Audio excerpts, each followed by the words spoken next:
All right. Solid. Guys, if you work in a business where your job is to deliver results, or if you own a business, right, and your job is to deliver results, okay? Someone's paying you to produce an outcome, or they're paying you, right? Because there's done for you, done with you, and do it yourself, right? All three require producing an outcome, okay? There's one question that will solve almost every single problem, okay? And most people never ask it, okay? And the question is this: what is the most ideal behavior in this situation? And this is a macro question. So this is a question because there's many different, right? Like, so I had an onboarding call and there's a sales training the next day, okay? This client doesn't actually start taking calls to apply sales training in like 10 days. So there's really, he doesn't need to show up to it. But if what we're solving for is the highest yield that this client could possibly experience during the time he has with us, then that's what I'm going to solve for, right? So it's macro to macro, it's micro to micro, but it is macro. Like, you ask this on a macro level and then you apply it in every single micro situation. So he shows up to the sales call, huge win, engagement, 24 hours. His onboarding call was on, I don't know what today is. I think today's Thursday. His onboarding call was on Wednesday. Sales training on Thursday, he showed up to it. Amazing engagement. Huge early signal. Now we just need to see that happen consistently, right? But so that's the macro. We need to, because it's 120 days is the pipeline that he's with us. That's the timeline he's with us. So we need to see this. But in that 120 days, you're going to have micro situations. So on the sales training, what's the most ideal behavior on the sales training? Well, camera on, asking questions, right? Boom, did that. So another huge win. So he showed up, which is the most ideal behavior. And then he had the most ideal behavior while showing up, right? Two huge wins in 24 hours. Not to him, but to us, that's like you couldn't have any more green flags, right? So then, right, when his leads go live and someone doesn't book a call on his calendar, what's the most ideal behavior? Well, for him to reach out to them, for him to double dial, text, call, email, right? That's the most ideal behavior, right? So it's basically like that's the question, because every outcome is produced by behavior. And I'm not really sure of that, but that's the script. So I'm fucking reading it. All right. But I want to think about that. I'm not sure, because me and Phil will talk about quantum, is it mechanics, entanglement? What is it? Quantum theory, where at a very minuscule enough level, things seem to be probabilistic instead of deterministic. And to me, in our world, I don't know if it's an illusion or not, but cause and effect seems pretty clear. But so that aligns with that. So we'll run with that. Just know that I have thoughts that differ from that. Okay. Every outcome is produced by behavior. Okay. If a client gets results, it is because they did the right behaviors. That sounds absolutely fucking true. I'll agree with that. I'll agree with that all day. Okay. If they don't get results, it's because those behaviors didn't happen.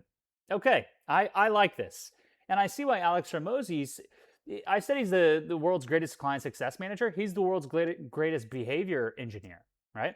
Oh, that's tight, because I love engineering. Behavior engineer. Super cool.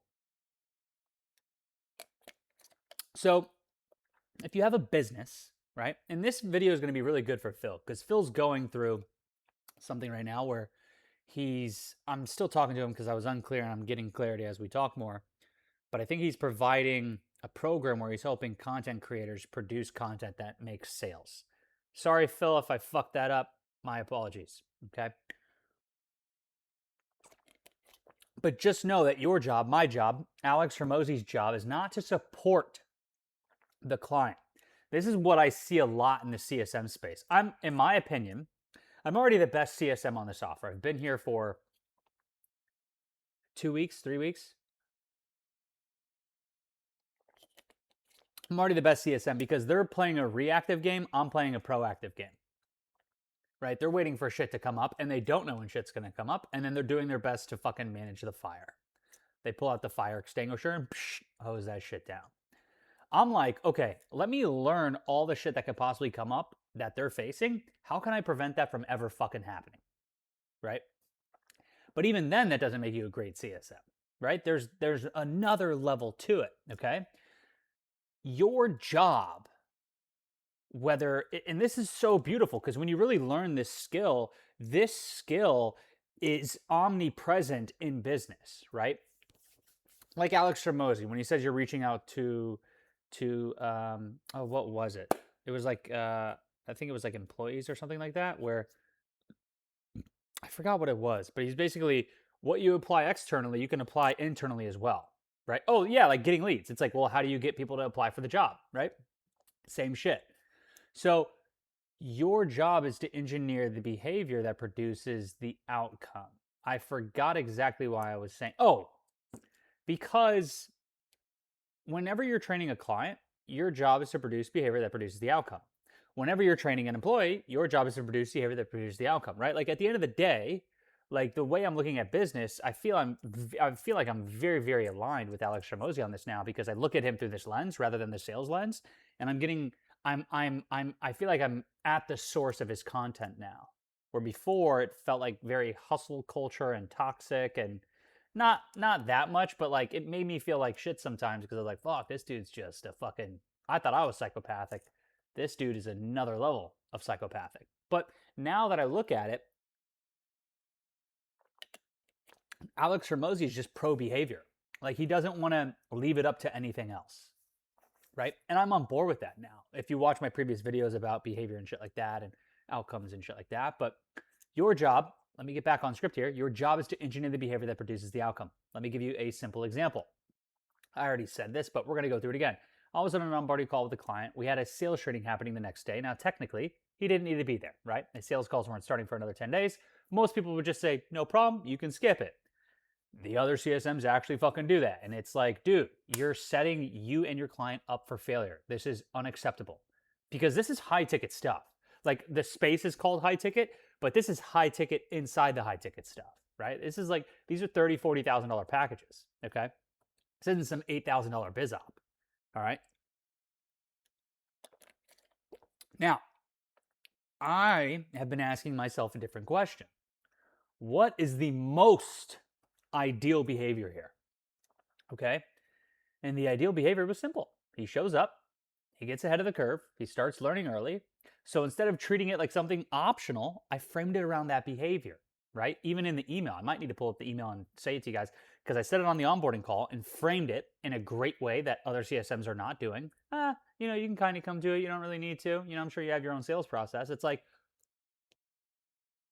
what? Why the fuck would you say that? Like, proximity is so important when it comes down to getting a client result. Like, we've worked with almost 1,000 advisors. They're not just throwing up fucking sales training for the fucking hell of it. Like, this is what we've seen as a process inside, you know, the area of sales work best across almost 1,000 firms. You need to fucking follow it if you want results. Like, sure, you can go, and again, these CSM calls, another thing that I realized, because a lot of people, a lot of the CSMs, all the CSMs are like, hey, it's like very rule like, right? Like, hey, these are the rules. Do this, don't do that. I don't do that at all, right? Because then that like, and then they shift responsibility, right, to the client. Like, hey, I'm going to cover my ass, and I'm like, I don't like that. That's not congruent with me. That doesn't sit well. I don't like that. I am going to study. And if there is none to study, I will make some so that I have it. Every data point fucking imaginable. Ones that you think will matter, ones that you think will don't, I don't give a fuck. I'm going to turn every single thing into a point of data, okay? Because I lost my train of thought. Oh, so that I can say on my calls, because the way I approach them is not these are rules. It's like, hey, here's the data. right? The people who do this, this, this, and this tend to get this, this, this, and this. The people who don't do this, this, this, and this tend to not get this, this, this, and this. What do you want to do? Right? Like I'm not going to sit here and force you to do something. Right? But this is great because for me, it's with financial advisors and they're paying a lot for marketing. Okay. So they're going to want fucking results. Right? Usually most people, I mean, I think that's any business. I don't know, comment down in the section below if people pay you to not, get them something. I don't know why I thought that in my head, but now that I'm saying it out loud, no, no one's going to go through that scenario. So it's like your experience, I am not responsible for because I cannot control you. But my job is to show you all of the data and then understand your goals and say, hey, based off of your goals, here's the data that supports you achieving that goal in the highest likelihood possible. It's not guaranteed. It's just what the data is showing, right? Our guarantee is 30 conducted qualified appointments. That's our guarantee. That's it. This is just icing on the cake. But even though it's icing on the cake, I still want you to get the fucking best result ever so that you renew, and you spend 20, 30, 40 grand again, and I get a $2,000, $3,000, $4,000 commission, right? Solid. So how do I do that without insisting? Because what I've learned from sales is that resistance can only exist if you insist. They cannot resist me on an onboarding call, on a traction call, on a business development specialist call. They can't resist me at all if I do not insist on anything. I'm not going to insist on anything because they actually do the insisting. Paul, I want to do $20 million, right? I want to add $20 million in assets under management. Okay, let's look at the data. Let's see what the people do. Okay, they're going to have to do this, this, this, this, and this. Are you willing to do that? No? Okay. So these are the two options for my clients, right? We either lower the goal or we raise the behavior. That's it. Once you understand, because I'm studying client success, like behavior engineering, like a fucking sociopath right now. I don't even know what that word means. I don't know the difference between socio and psycho. It doesn't matter. Off script. Okay. And that's like the way I'm understanding it from a principle and philosophical perspective is that's it. Right? Because it's so like I met with every single CSM multiple times and I'm like, damn, you guys are running around fucking like chickens with your head cut off. I don't want to do that. I want to work 20 hours a week and do twice as many clients while you're working 40 hours a week, 60 hours a week, right? So I want to work twice the amount of clients in half the time, get paid twice as much, work half the time, right? So what I'm understanding so far is those are the only two options when you understand it from a philosophical perspective of what client success is and what your role is, right? Manage expectations and then look at the data and understand what they want. They will insist on what they want. I'm not going to resist that. I'm going to show them data. Okay? Perfect. You want that? These are the data points that I've tracked like a madman. Are you willing to show up to every single sales training, camera on, and ask questions and engage in the process? No. Okay. I can already tell you, we need to lower the goal then because your behavior is already not in alignment with the data that produces that goal. So what do you want to do? Do you want to lower the goal or do you want to raise the behavior? Because those are the only two options, right? Makes my job super simple. Like those are the only two things I have to look at, right? These people are like, oh, it's uncalculatable. There's like 1,000,001. No, there's not. No, there's not. There's only two things you can do throughout the whole process, right? Lower the goals and raise the behavior. And then you can run into problems where it's like, hey, I'm doing the behavior, I'm not getting, and then it's like, okay, let's look at it then, right? But that's, anyways. So I sent him a reminder in an email 30 minutes before the training, and I framed that as well, very well. He showed up, he asked questions, he got value, huge fucking win. But then something else happened during the training. Why is this going backwards? Script is backwards. Because his camera was off, he wasn't asking questions. So I asked myself, what's the most ideal behavior? And the ideal behavior is obvious. Camera on, engaged, asking questions, participating, because that behavior produces the learning that eventually produces the results. And once you start thinking this way, everything changes. So client success stops being so vague. Because a lot of people are like, it's so crazy to me that this company I'm working for does $1 million a month. And this is how they're operating. I'm like, dude, I can run $1 million. If they can run $1 million company and their client success is like this, I can run a $2 million a month company. Like, easy.